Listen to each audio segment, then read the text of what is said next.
Hello ladies and gents, Romie Reviews here. Please like, comment, subscribe. This is my review for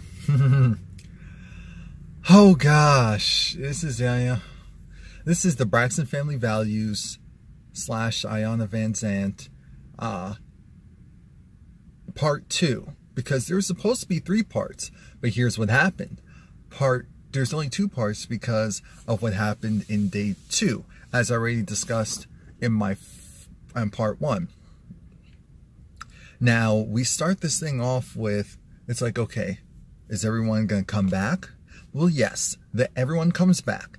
What happens next is we need to talk about what happened. And I appreciate, Iyanla's response, the reason why she walked out.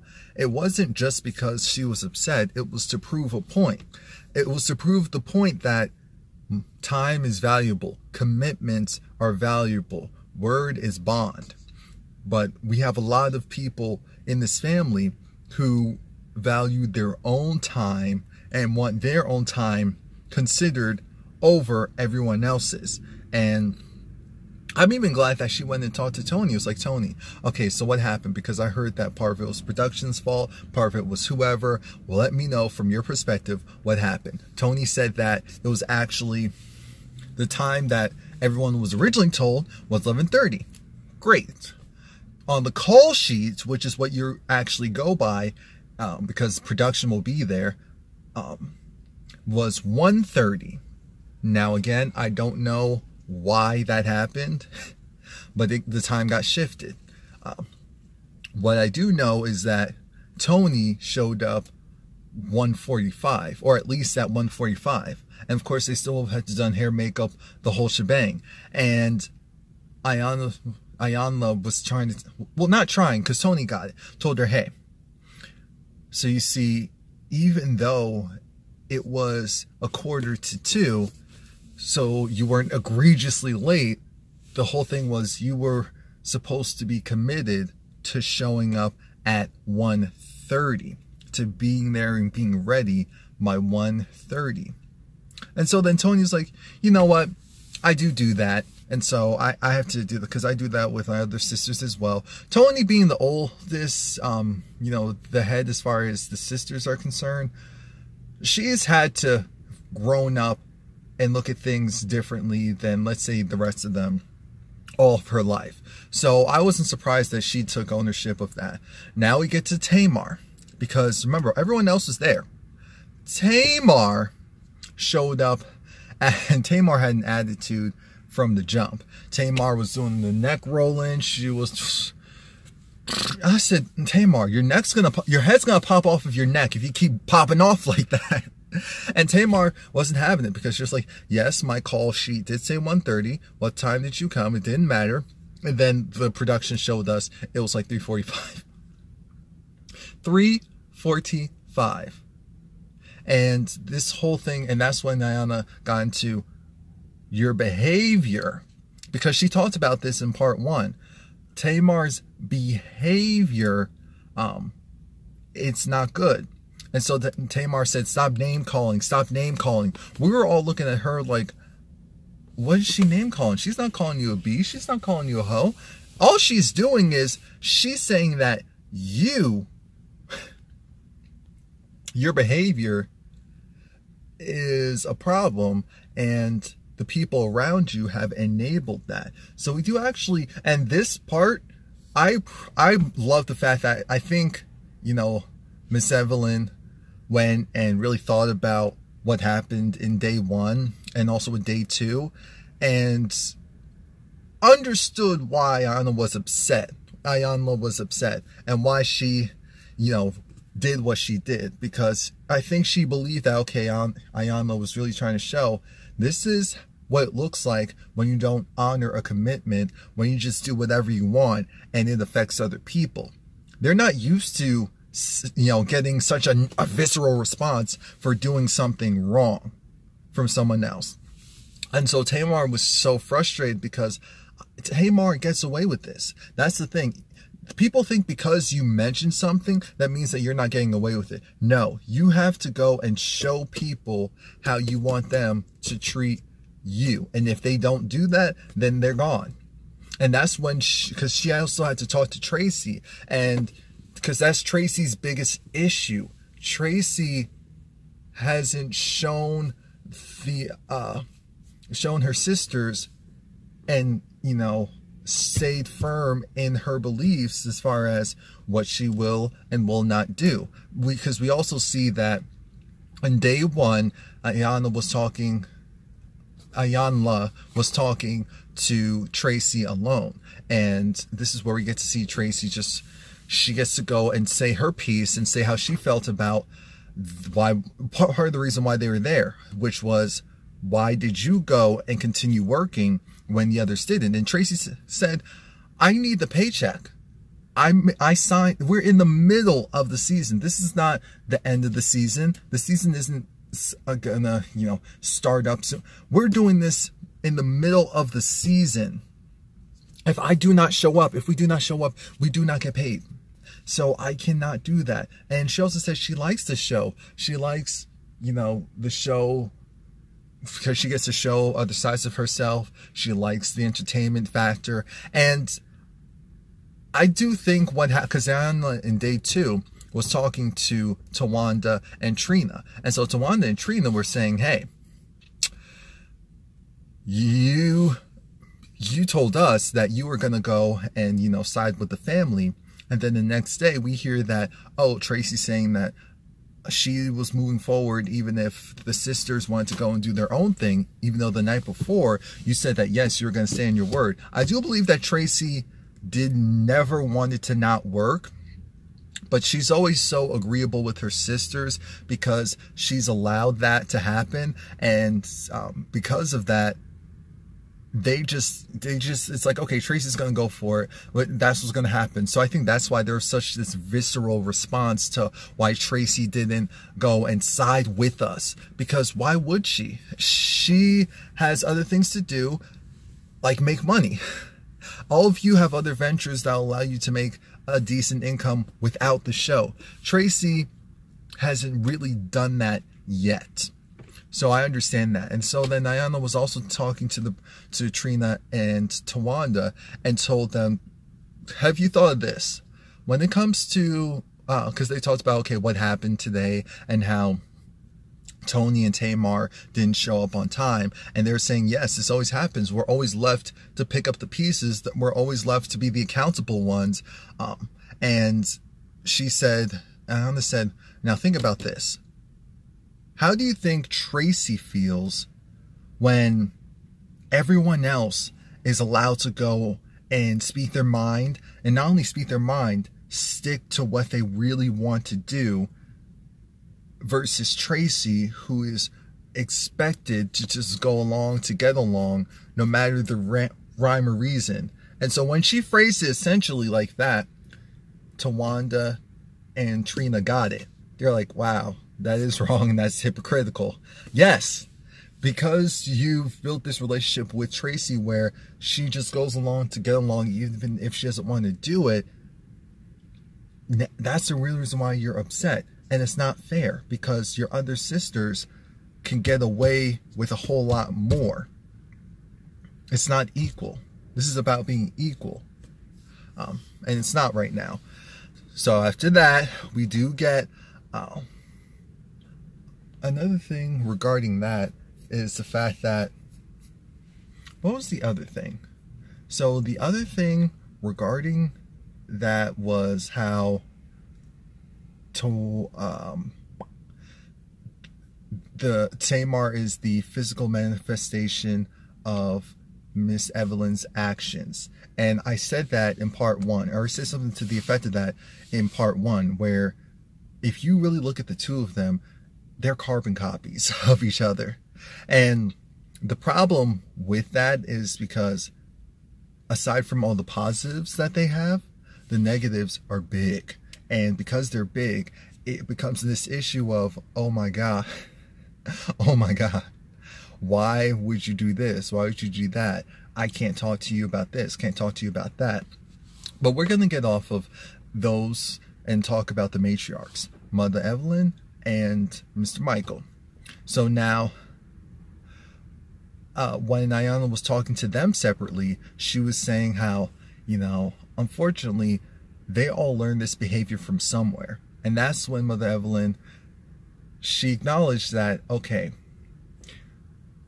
I think that I messed up by exposing them to too much of my relationship and the divorce, because the girls felt that, and the way how they react shows. And Iyanla said, not only that, the other issue is that these ladies are frustrated with each other and upset with each other, don't know how to communicate with each other, tell each other the truth, and because they've never felt like they were in an environment where they could really do that and it be acceptable. And that started with their mother and father.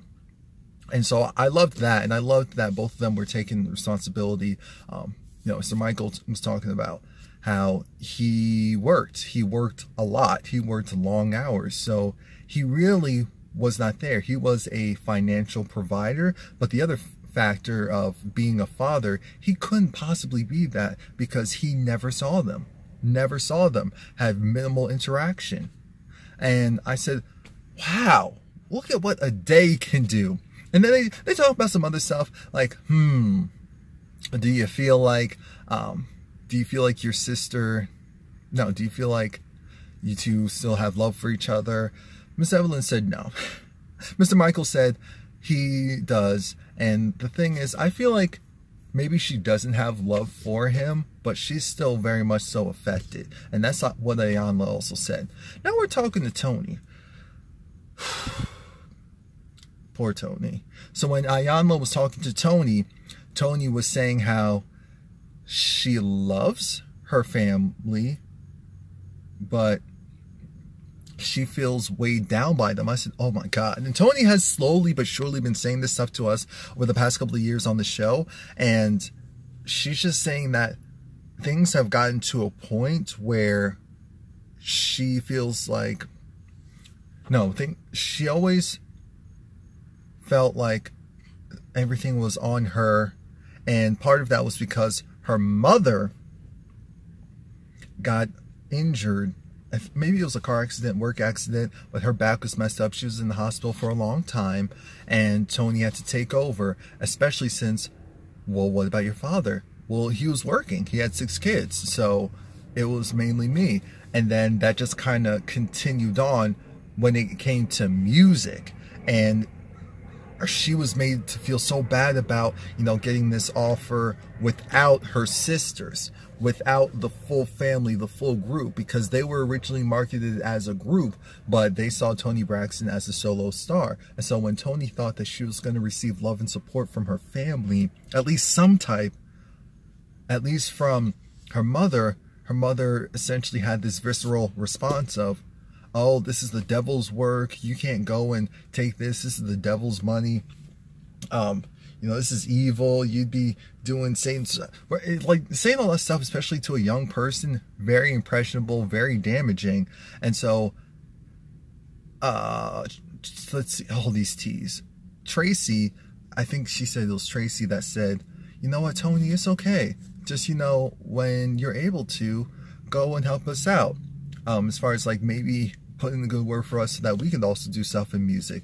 And she said that ever since then, she always had this chip on her shoulder that she had to go and make sure that her family was in position. And she felt like she would have soared if she wasn't constantly trying to do stuff to enable her family to be in a better place musically.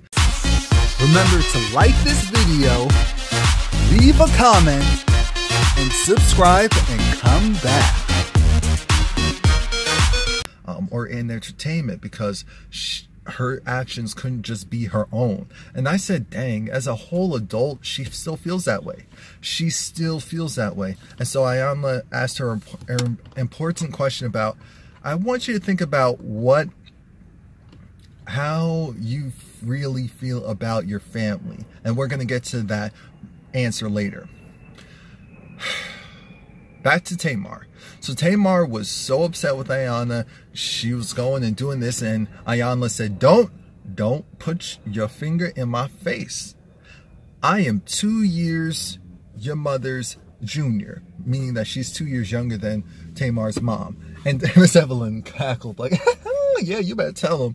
So this is a matter of respect. I'm saying this because I love you. I want to see the best for you. But you are hurt, and I don't understand. And this is how you reply back, because you're hurt. Sidebar, I'm just going to jump to the chase. They did not mention anything about Tamar's, molestation, the molestation that was done to her when she was younger. So I guess TV didn't want a major lawsuit on their hands, because you could definitely lose for something like, you can lose quickly for something like that. So they cut all of that out and made it seem like that was never a part of the conversation. So I don't know if at some point Tamar does go and need a break, and she had to go in the car because she was like huffing and puffing and she walked out. So I don't know if it was then that information was put out, but no one looked shocked at that point. So I don't know if this was like someone was talking to Iyanla and that's when it came out. I don't know. All I know is that Iyanla realized, speaking of Tamar, what if you were hurt because what, you felt alone? And then Tamar was like, yeah, she felt like everyone left her because everyone got older. It wasn't they were being mean. It wasn't because they were trying to X her out of their lives. They got older, married, work, kids, and she was still in the household, with her mother, and I guess at the time with her father working to provide, but she just felt very lonely.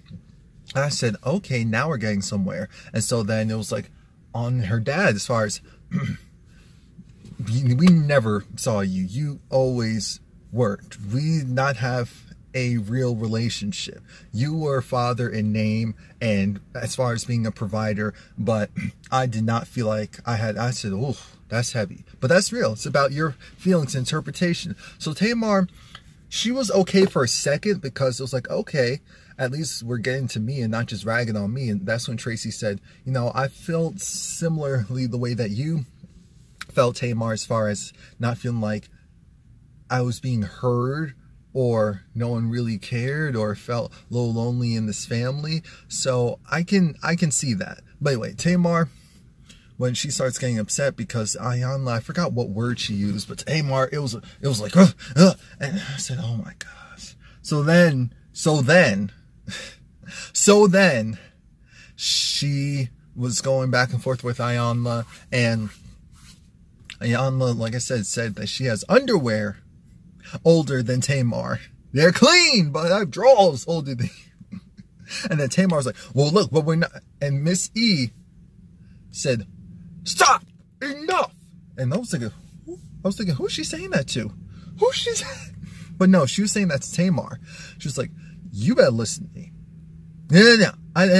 Little girl, I don't care about these cameras right now. I will hop over there right now. What you need to learn, and what you need to learn quickly, is that she is genuinely trying to help you. You do not want to hear it and receive it right now, but that does not mean you get to go and disrespect her. Do not ever in your life think that I did not raise you to go and act like this to someone who, especially someone who is your senior. And so I think that's when Tamar had enough.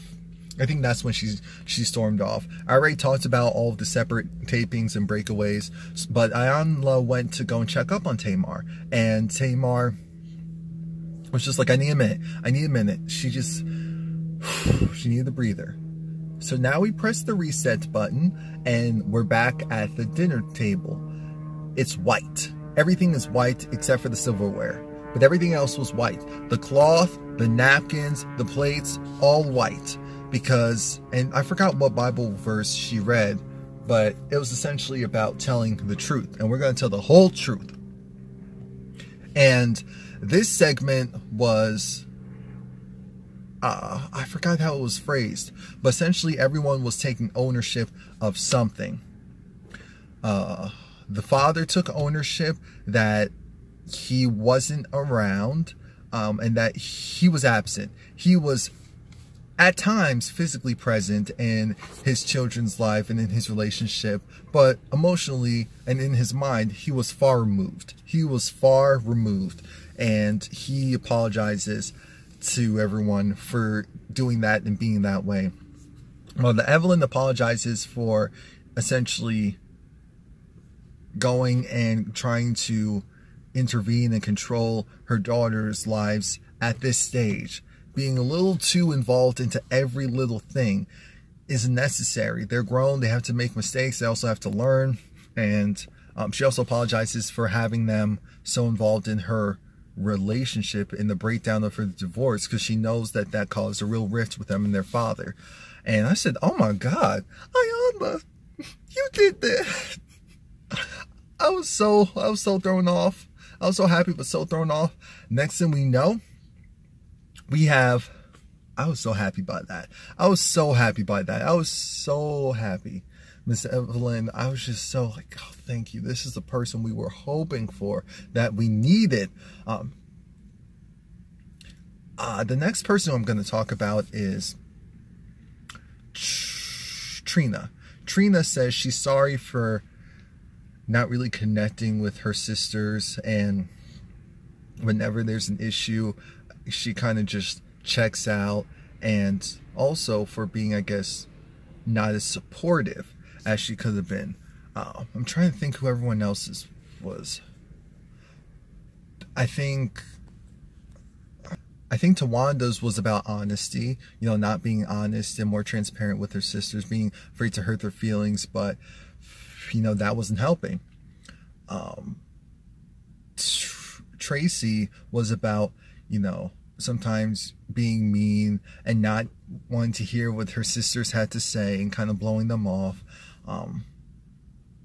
And Tony's was, I'm sorry that, actually Tony's was a little different, because Tony let out something that we already knew. Tony said that, look, I'm sorry that I don't like you guys. I said, what? What? Tony said, I am sorry because I confess. Or I think that's what it was. I confess. Tony was saying that she confesses that she does not like her family. She does not like any of them. She does not like a single person in her family. None of them. She made it very clear. She was like, if we weren't family, we would not be friends. Now here comes Trina in her confessional saying, I think what Tony meant was that right now, because of how, you know, we're acting and where our sisterhood is, that she feels that way. But I think we would be friends. I said, no. See, that's the problem right there. You're not accepting what each other is saying when you're even saying it. Tony does not like y'all. She does not like y'all. She feels used. She feels abused. She does not feel built up by her family. She does not like y'all. She doesn't like y'all at all right now. Right now. She has love for you guys as a family, as her flesh and blood, but that's where that beginning and ends. And that's something all of you are going to have to work through. And I said, season 7 could actually be interesting. Because it's at the season finale, not the series finale.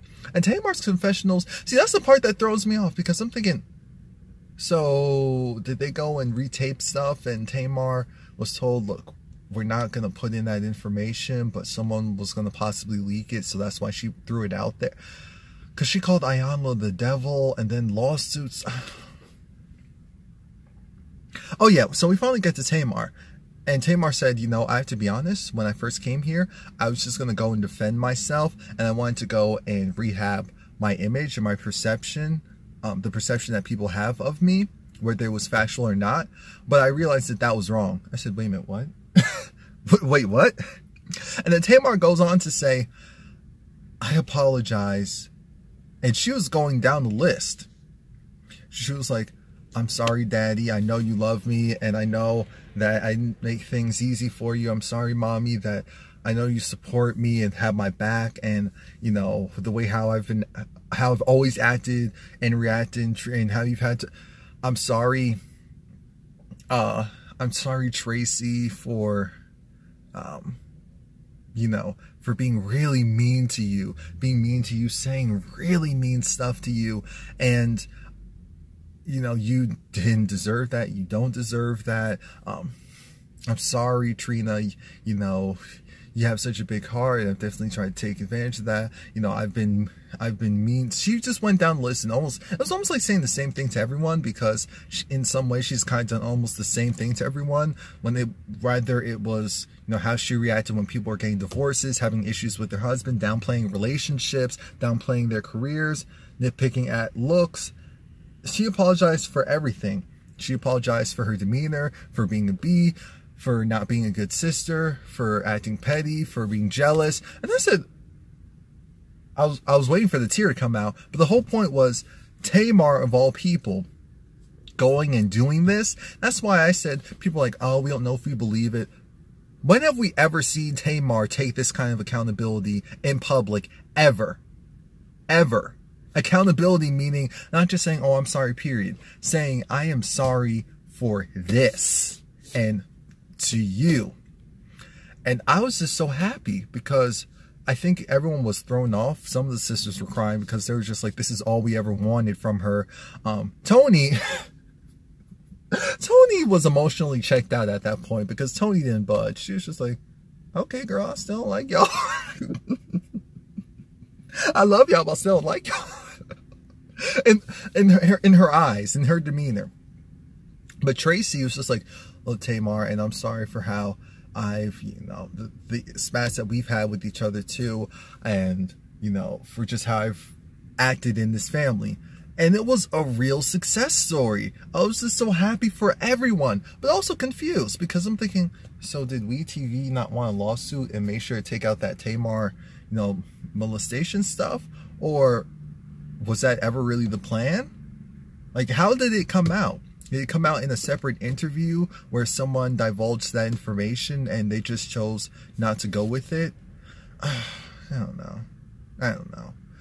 Because I saw Tamar on social media. She was saying some pretty positive stuff on Twitter last night. So I was so confused. I don't know. Anyway, please like, comment, subscribe. Watch my reviews for Empire, Star, How to Get Away with Murder, Greenleaf, American Horror Story. Oh, I'm tired. Remember to like this video, leave a comment, and subscribe and come back.